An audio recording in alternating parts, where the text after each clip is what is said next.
Hey there, blue bows and bow ties. I just have a few minutes. I wrote down a couple of bullets because I had a few things on my mind.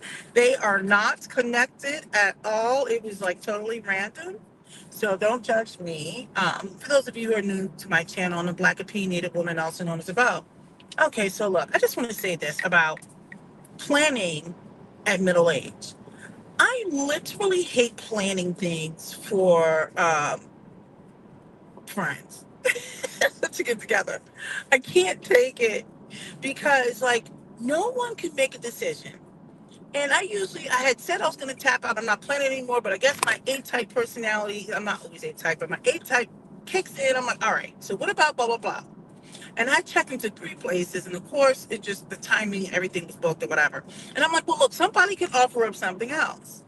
So then I think there was some offering for something else, and I don't know. I guess I was caught up because I wasn't responding on my messages, but no one makes a decision. I mean, so what are we doing?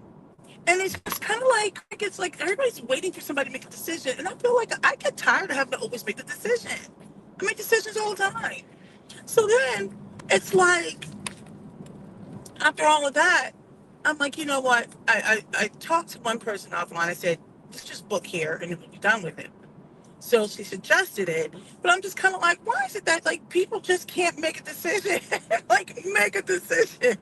It's not even that hard. I get so tired of having to be the one that comes with the idea, does this, does that. I'm like, it just gets old, and I'm just kind of like, chicks, y'all need to make a decision. This is why for the longest time I was like, I wasn't suggesting anything. Great people, but I'm like, I don't understand why people cannot make a decision when you offer, hey, let's do this, or somebody else plan it. Say, hey, I'm going to book here. We're going to do this. It's so annoying. So annoying. And I don't understand why people are waiting on me to like define the answer or something. I'm like, Lord Jesus. All right.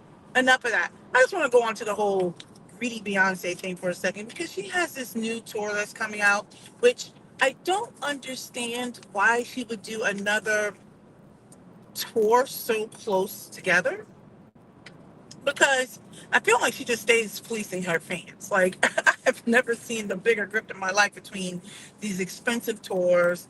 Now she's got the hair care. Then she's got. I saw on TikTok she has her hair tools and stuff. Like if they were reasonably priced, I would have actually bought it. I was like, screw that. I have enough hair stuff anyway. But I like the little set. It was cute. It was something that like you can give as like a gift or something. But I'm like $100 for some combs and brushes. No thanks. So between that and her on and off again, wanting to do like perfume that flops or not flop, I don't know, and clothes, I can't keep up. I'm like, Beyonce, please stop. I'm like, she charges outrageous amount for her for everything, whether it's her concerts, whether it's the combs. Like I said, she has combs that are like like a little comb package or something. It's like I don't know, it's very costly. Everything is costly. And I'm like, I keep telling these people she does not care about you. She just wants your coin. She don't care about these fans. She's like, I'm gonna put a high markup on it because it has my name on it, and you're gonna buy it. And these fools go out there and pay everything. They will not pay their rent in order to go see her put on a leotard and shake her behind to some ridiculous songs. That's what they'll do. And I'm like, she'll pimp her kid out. I mean, Blue Ivy, I'm like, I kind of feel bad for her. A lot of people will be like, no, she's the mother, she's the child of Beyonce. I'm like, this girl's not getting a normal childhood. I don't know how much of a normal childhood you can have anyway if you're a child of a megastar, right? But I kind of feel bad. Like, like what is there for her to conquer? She's conquered everything, gotten like Academy Awards or whatever, some sort of award. I don't know, a Grammy, an Oscar, Tony. I mean, like he got like an Emmy or Emmy. I don't know. I don't know what the heck she has, but she's got some sort of award. If she's done everything already, and what is she like 12, 13 years old? What is there left for her to accomplish? Not that I'm saying hold her back, but whatever happened to 12 and 13-year-olds doing normal 12 and 13-year-old things? Like I can appreciate those stars that pull their children far away from Hollywood. Like I remember when Julia Roberts, she like moved to like New Mexico or someplace, like in a desert or something. I'm not saying I would go to the desert, but I'm just kind of like, why would you put your kid in that environment? I know she's seen all kinds of things. I would not want my kids being street smarts on Hollywood and the industry. No. Um, Not at that age anyway. But anyway, I just kind of feel like she's always in some sort of money grab. The fan base is like, I don't know, they're just psycho. Like they anything without them losing their mind. And I just feel like you just came off of a mega tour not too long ago, and now you're trying to have another tour.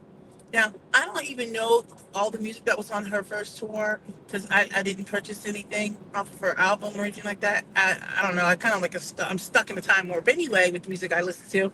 And now she's on this new one, Cowboy Carter. And I don't know, like that whole, like, this ain't Texas. It's catchy, but I couldn't tell you too much more about the lyrics, maybe one other line, but it's just not something that was appealing to me. And I'm not going to knock it. But I kind of felt like she needed to let that breathe a little bit. Let these people breathe. I don't know. I just feel like we're just getting saturated with Beyonce, and I'm like, over it. I'm over it. But I want to talk about. I want to move on. I just want to talk about this real quick. Like, and I know people are going to judge me, but like, I, I'm feast or famine. I don't typically spend a lot of time in salons, but I've decided to start going more often because for really for my own luxury, right? I take myself and I take my daughter to get our hair washed, conditioned, and get a blow dry or whatever, and then move on.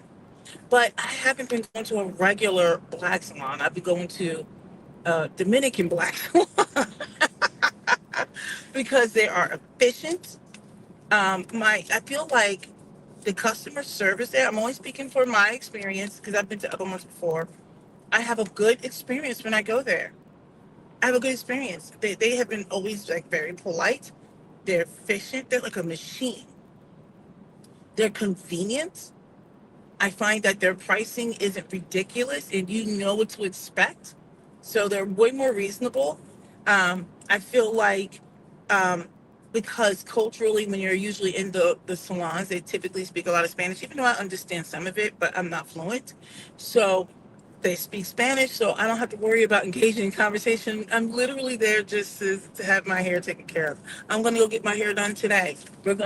I might even have them cut some off. I don't know what I'm gonna do yet, but I can go in there, I can get what I need to get, and I can just move on. You know what I mean? And my hair lasts. And a lot of people be like, "Oh, you're probably gonna burn your hair out," but no, because I don't even hardly ever use my curling irons at all. During like I go every 2 weeks, and my hair feels really soft still. It feels really good. I can still feel. I put product in my hair usually about 3 or 4 days in, and then maybe once more. But like my hair isn't doing a whole lot of breaking. I don't know. Maybe it will in the future. I don't know. And then when the summertime comes, I might put some braids in for a while. I don't know. Depends on how it holds up, how long it holds up in humidity. But I think the biggest thing is for me is like they're very professional. I go in, they're very nice. I just pay for my hair. I don't have to get charged out the nose, which allows me to come back more frequently. And plus, I bring my daughter. And I don't have to deal with that. And I just kind of felt like when I've gone to salons in the past, like I had to be like, no, I don't want to sit under this dryer all day. No, you're not going to have me sitting over here. I remember I would watch them like years ago. People would try to like rebut somebody's hair so they would stay under there longer. I'm like, no. I'm like, if I come in, this is when I come in. Like, this is my time because my time is important. Like, your time is important. I don't have to worry about the gossip because you know what I mean? Like at the old ones, the people gossiping all the time. I'm not trying to be involved. I just want to get in and out. I mean, you know what I mean? Like that's just where I'm at with it. When I go to the Dominican hair salons, now I know this is stereotyping. I feel like they're just more about like it's like a machine. It's a well-oiled machine. You come in, get your wash, you get your condition or whatever. They take care of it. They move you right along like it's an assembly line. They get in. They start to know how your hair is, and they'll say things like if you need a trim, they'll tell you whatever. I think last time they just went and just trimmed mine down a little bit because there was some area that was longer than the others. I didn't care.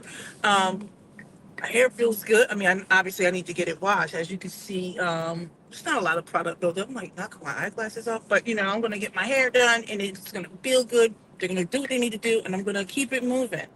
I don't need any drama. They're very nice. I didn't have to like. Oh gosh. So anyway, so I know people are probably gonna look at me sideways, like I can't believe you're not supporting Black women's business, but I'm like, I can. It's too much. Like I just want to do what I need to do, and that's it. I got things I need to do today, so I'm gonna go get my hair done. I'm gonna pick my daughter up from school. She'll get out a few minutes early because I never pick her up early, but I'm gonna take her today, and we are gonna go get our hair done because we got some other things going on tonight. And I'm gonna let someone put their hands in my on my scalp and clean my hair, and let somebody else take care of my hair, and it's gonna be amazing. I'm here for it. I don't know. Let me know your thoughts. I mean, do any of you go to a Dominican hair salon? I mean, what do you think about it? I enjoy my time there. It's very efficient. All right, don't judge me. Thank you for coming to my channel. Come back again.